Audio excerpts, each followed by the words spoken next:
A while ago, my wife and I were watching a program, I think it was called I'm Not Your Guru, which was about the life of Tony Robbins, Anthony Robbins, who's a very well-known American motivational speaker. And this documentary, sometimes you get a bit bored watching documentaries, but this one was absolutely gripping. And Tony was in a conference, a seminar, probably at least 3,000 people, and he stood up and he said, I want anybody who is suicidal right now to come up right now. I know you're out there. In a crowd of 3,000 people, there's bound to be at least several people who are suicidal. Please come up right now. And then everybody was looking around, and suddenly a girl, I remember her name was Dawn. She comes up to Tony, and then Tony says, Dawn, are you suicidal?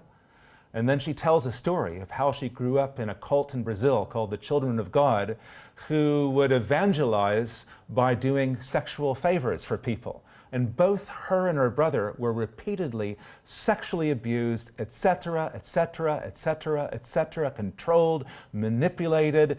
And Tony, I don't think he'd ever heard something that bad in his life. All he could do was just hug the girl. And then he released his hug and looked her in the eyes and said, you know what?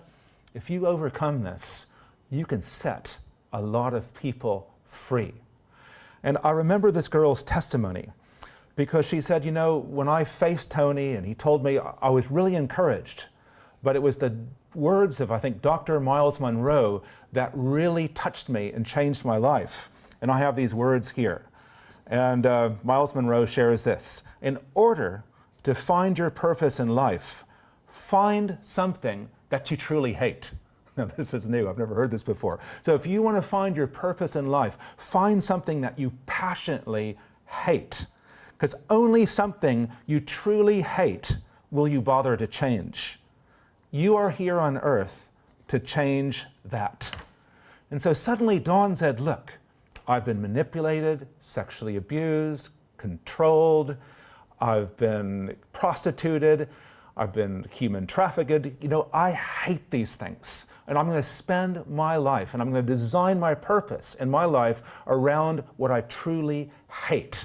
And I'm going to be the best fighter, and I'm going to set people free from control, from manipulation, human trafficking, etc. Now, isn't that a novel way? I've never heard that before, that we can find our purpose through what we hate. Just take a second.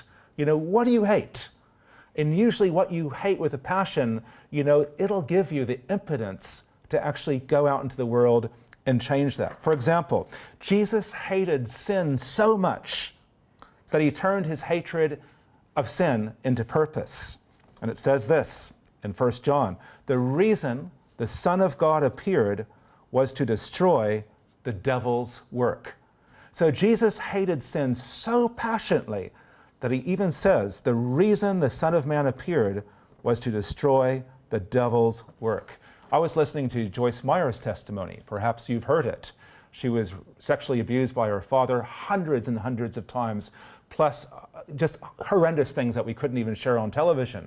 But she hated that so much that she turned the energy of her hatred into a passion for setting other people free of what she herself experienced.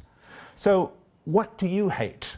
Why are you here on earth? What can you do with your hatred? Instead of like having a pity party and beating yourself up and saying, oh, this is terrible, why don't you turn your hatred of what you truly hate into a passion and set other people free from the same thing?